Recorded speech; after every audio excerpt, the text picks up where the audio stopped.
What if the most underrated skill in basketball could save RJ Barrett from getting traded this summer? While everyone's debating his three-point shooting and trade value, there's a silent weapon that Barrett has mastered that nobody's talking about. The Raptors just added Brandon Ingram, and suddenly the basketball world is split. Trade RJ or keep the hometown kid?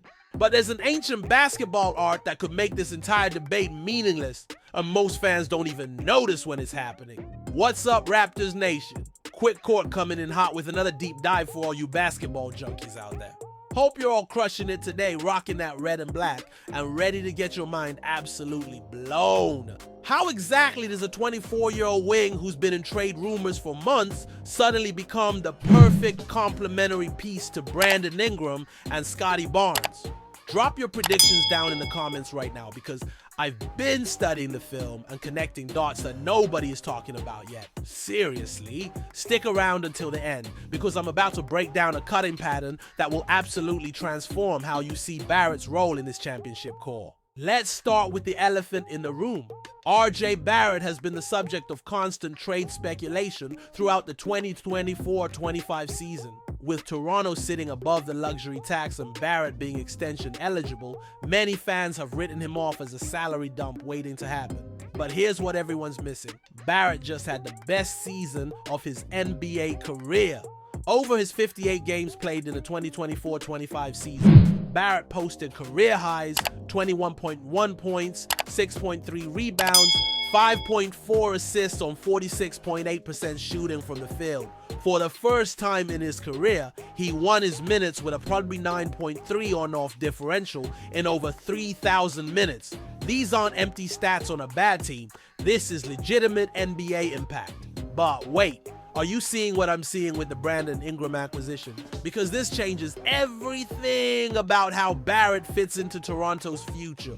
The secret weapon that could keep Barrett in Toronto long term isn't his improved three-point shooting or his transition scoring, it's his cutting.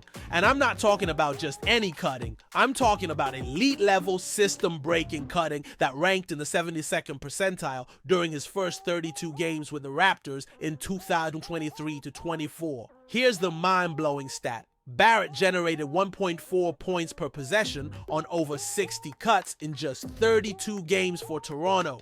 To put that in perspective, he had only registered over 60 cuts in 2 entire seasons with the Knicks. The Raptors system unlocked something special in Barrett's off-ball game. Have you ever wondered why Darko Rajakovic's offense was called a match made in heaven for Barrett?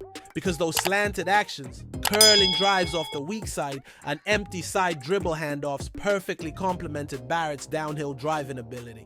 When Barrett cuts, defenders can't help but respect his speed and finishing ability. Now picture this with Brandon Ingram and Scottie Barnes as the primary initiators. Barrett becomes the ultimate safety valve, cutting into openings, feasting in transition, and creating advantages through movement rather than isolation plays. This is how you build a championship-level offense in the modern NBA. Think about the two-pronged system Barrett can operate in next season.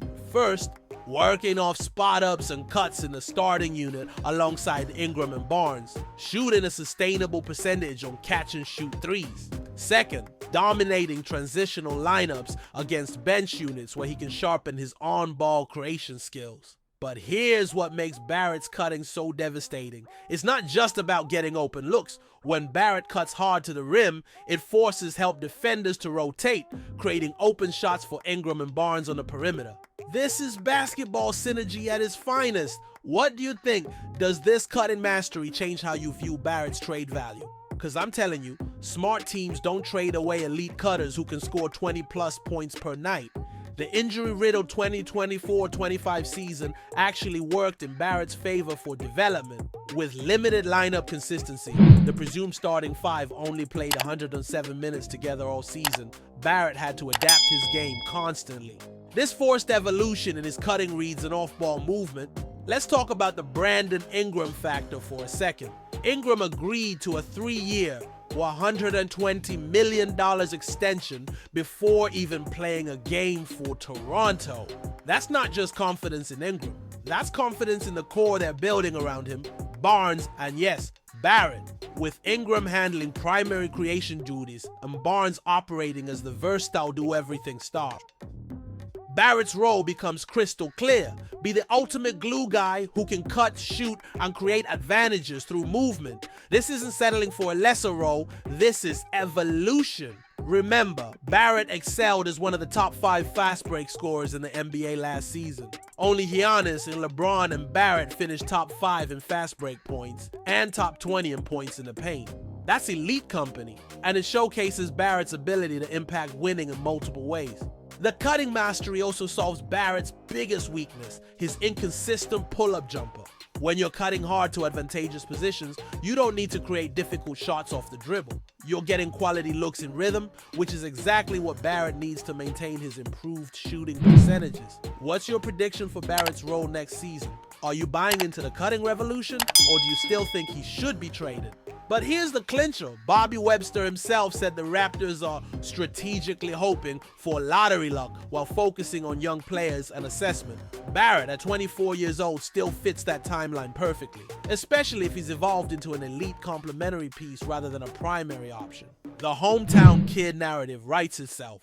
Barrett waiving trade bonuses, embracing different roles, and consistently improving his game shows the maturity that championship teams need.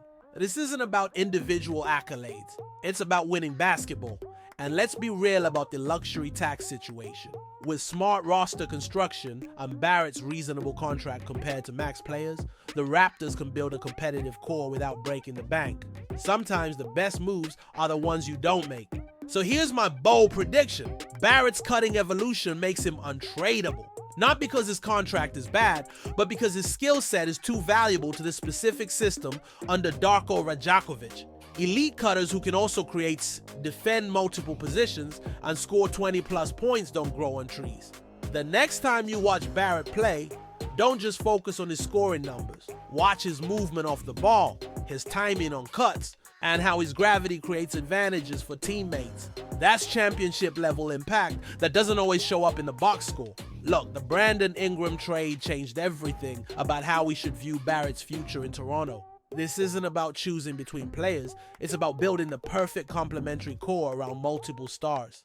Barrett's cutting mastery represents the exact type of skill evolution that transforms good players into championship contributors. And at just 25 years old with room to grow, the hometown kid might just be getting started. What's your take on Barrett's cutting evolution? Are you convinced he should stay in Toronto? Or do you still think the Raptors should explore trades? Drop your thoughts in the comments below and let's get this debate started. If this breakdown changed how you see Barrett's game, smash that subscribe button and hit the notification bell. We're breaking down the hidden skills that determine championship DNA every single week. This is Quick Court, and we'll see you next time for more deep dives into the beautiful game of basketball. Keep grinding, Raptors Nation!